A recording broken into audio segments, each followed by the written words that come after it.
Okay, so I'm going to be showing you guys how I make renders from my Nomad sculpts.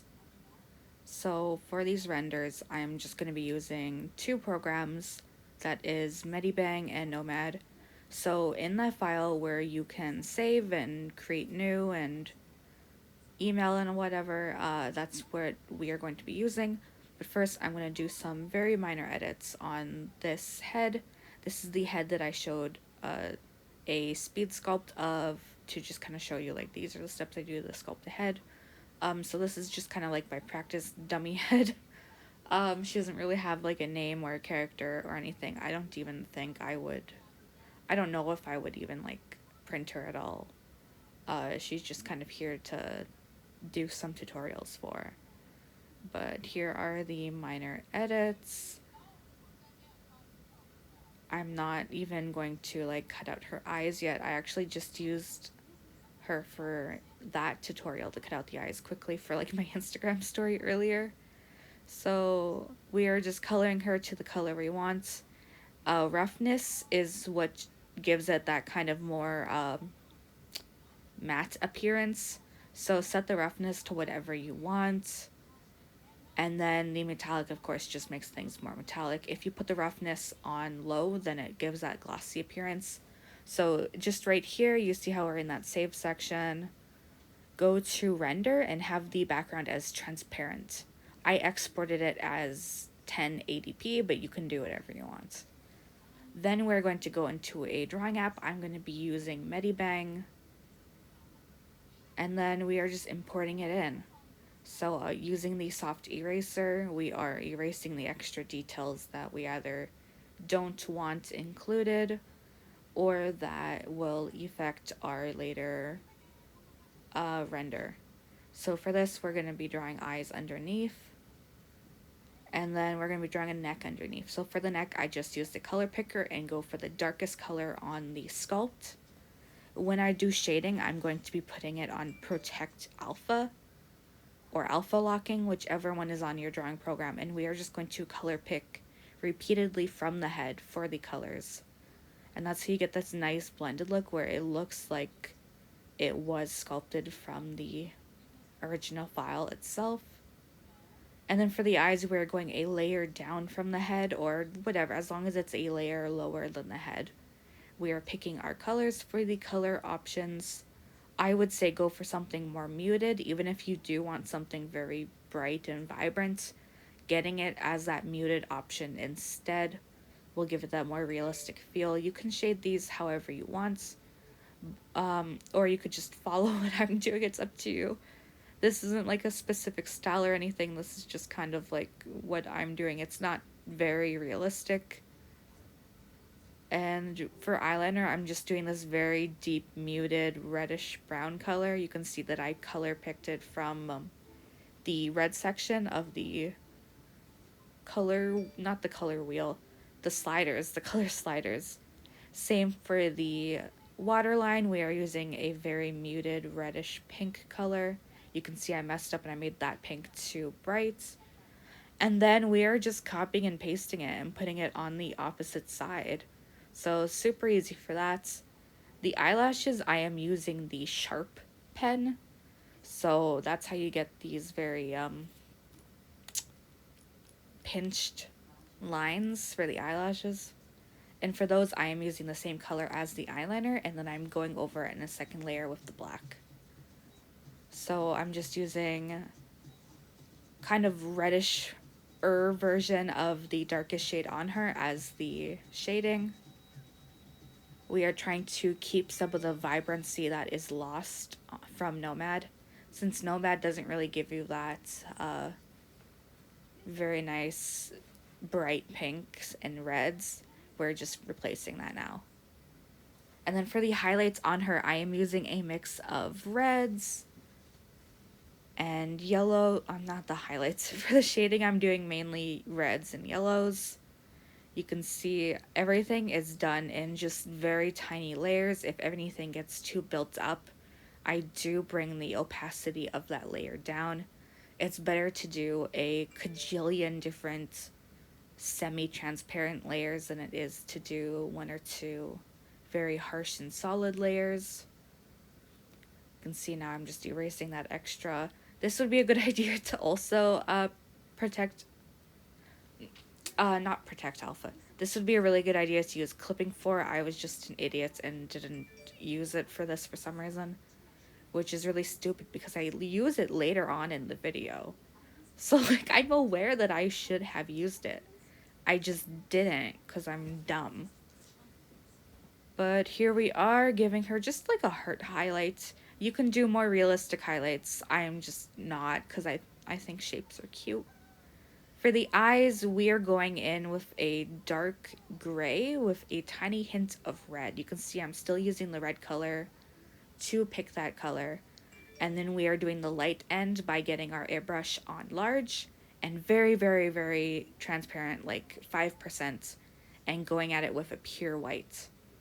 Lips, I'm just kind of doing lips how I do doll lips. I do my like arts lips and my doll lips the exact same, which is in lots of layers and lots of outlining.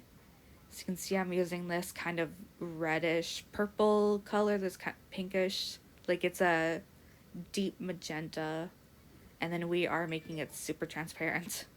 And we just keep going at it layer by layer. We are building up the color. Much like a face up, you just want those multiple thin layers instead. And then we kind of give her some freckling. For this one, I use the splatter brush, and I put it on a large brush size with a super low opacity. I don't know what brush names are on other apps, but on Medibang, these are all the names for these apps. We are highlighting her dimples just to kind of give it that extra depth. And then we're going at eyebrows. So the eyebrows on the other two renders, I do look better. It's just I'm not very good with this color. I really prefer reds and pinks when I'm shading, so now that I'm using this green color for her, I'm completely out of my comfort zone, and you can kind of tell because it doesn't look very good. But once again, you can see that this color is very muted, and I even color picked from her own skin color to kind of lightly airbrush onto the eyebrows to blend it in a bit more. And then you can see even for the hair, I have it on a very low opacity. We are just building everything up. You don't want to go too harsh out of the gate. It's just easier to build it up than it is to go completely at it.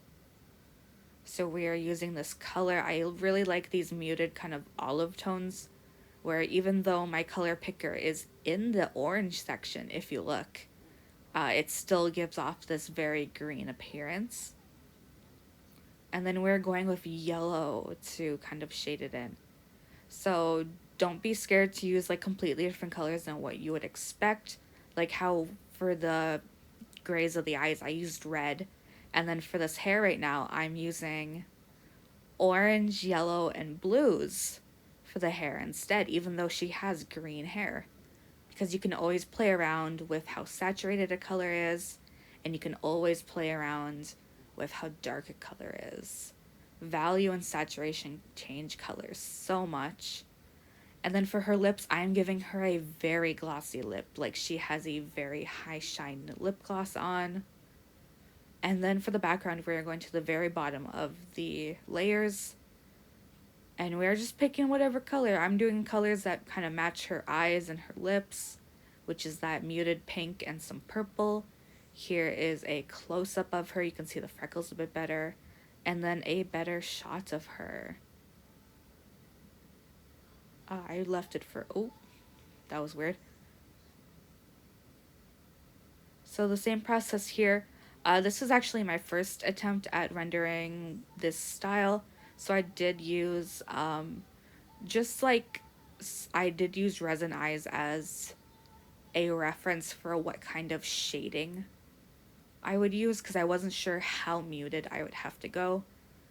So while I completely do my own eyes after that are in different colors, well, not different colors, different shades, and they use different undertones and overtones. I'll still like link the eye artist in the description if you really like those eyes and you want to go look at their account.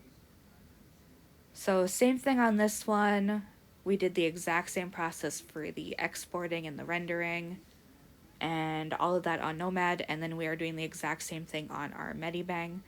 So we are drawing everything how we want it. We are doing it in separate layers. We are building up the layers. And you can see the sculpt was like tiny bit crooked. I'm going to be doing the jointing on this head. Oh, I didn't even say. I forgot to say it because I already posted it on Instagram. But this head is sculpted by DX Girly Likes BJDs. She has a YouTube and an Instagram. I will link both of them in the bio. And you can see that I was getting a wig reference because I wasn't sure what kind of hairstyle to give her in the background while I was talking. But this is sculpted by her. I haven't touched this head at all. Even I'm going to be doing the jointing. I'm not going to, like, I haven't touched this at this point. Like, no corrections whatsoever, no adjustments, anything. So this is all done by DX Girly at this point. So this is her sculpt as it stands currently, since I still haven't touched it yet. I have done a majority of the jointing on the body, however, at this point. There will be videos for that. And you can see that exact same process for the eyebrows, where I get a color from the skin tone itself and kind of blend it in. You can see I also have additional colors used on her nose shading, since I felt like after the addition of everything else that it still needed some extra work done to it. And that's perfectly fine. While you're drawing, you can add and take away stuff, which is why it's also good to have everything on separate layers, because you might decide that, like, oh, this extra layer of vibrant blue I put in doesn't really work now for everything else I added in. So it's really good to keep those separate layers for renders like this because of that reason too. If you saw for the teeth, I also used a red. So I just turned down the saturation all the way and kind of kept it on that grayer scale. And that's how we get that very human-ish looking teeth. I don't want to say extremely human because I when I do try to do more realistic teeth, I do try to add in that kind of yellowy color, since like very little people actually have like that pure white for their teeth. And you can see again here for the neck, the exact same thing, just color picking colors from her face, kind of using them in here. Oh, this doll is so beautiful. I hope that there is pre-orders for her in the future. I'd love to get my own resin bay from DX Girly and paint her like that. So if I ever get my own, hopefully it'll be offered in the color I did for the last render, and hopefully I can recreate that girl because I really love that render. It's so beautiful. I love the when brown and pink and then brown and blue is comboed together, and brown and green. Like those combos are just so beautiful. So same thing for here. We are rendering it as a transparent background. We are bringing it in our canvas. And this one actually got messed up because my iPad like stopped the recording when my battery got too low. Like it gave me the notification that like, hey, you need to like charge this at like, I don't know, like the 20% or whatever. And I thought it kept recording, but it didn't. So at some point, this just like randomly stops, and I had no idea that it had stopped recording because it didn't tell me that it stopped recording. It didn't tell me like, oh, your screen recording is saved to photos or anything. So I had no idea. I was doing this whole time, and I just don't have the footage at all. But I guess now I know that this happens, and I can check for this in the future. And wow, I also love when it just freezes like this. Like, isn't that amazing? So sarcastic. So for all of these heads, I basically just use the soft eraser, the splatter watercolor, the airbrush tool, the sharp pen, and that's it. So if you use Medibang, then those are the brushes to for sure get for your heads. I also really like the chalk pastel on like fabric or whatever that brush is called. Might just be called soft pastel, I don't know. But that brush is also really good when you're doing skin texturing. It's just that I use those for only completely digital drawing renders and not for the sculpture, because the sculpture already kind of has like a little bit of texture due to the internal lighting used on Nomad itself. Also, it's very hard to get like lighter skin tones on Nomad. Hey, like, has anyone else had that problem? Like, this is really the best I could get for it. I don't know if it's just like a lighting or if it's just because it's like a 3D clay. I don't know if the colors just don't transfer very well. But this is really as close as I could get it. But you can see I'm doing the exact same stuff, just really thin layers, really defining everything, kind of erasing any. I still don't clip any of the things. I believe I did that for the last one, right? So here I have all this blush just sitting off of her face. So that you can see I'm trying to do a very bright lip. I think this is really the best that I could do for it. It's very hard to get those vibrant colors on the lip when you're doing renders like this, because it just kind of looks a little cartoony. Same for the eyes. I think I went too blue for the eyes. And same for the hair that you'll see. I think I went much too neon for them. But really, this is a good example for like, hey, this is what happens when you go like a little too neon with your color selection. I think looking back at these, I think it would be a really good idea to make her forehead a bit bigger when I start to actually work on her head. Since you see that I'm like adding all this extra hair to kind of make it look a little bit more proportional. While wigs will hide that in doll form, of course. It's probably just best to like add like an extra like millimeter or two onto it itself. Um, I mean, I guess it would depend on the head size, but I'm going to assume that she's going to be around the 7-inch area, maybe a little bit under, maybe a little bit over, depending. But you can see even for the hair, I was originally going to do just a pink highlights, and I was going to do the rest of it kind of like an auburn color. And I changed my mind and went just full pink. Just really like pink. Just really into it. Same gloss on her lips. You got the really big brush to do that first layer of the gloss, and then that smaller brush size to do the more detailed version of the gloss. I feel like it kind of gives that more halo effect when you do those two separate layers of it. And I also slightly changed the color for each of them. I really like to use that really, really, really light yellow, and then that really, really peachy pink for all of my highlights on basically everything. And, you know, occasionally like a mint or a blue, just those ones are extremely rare.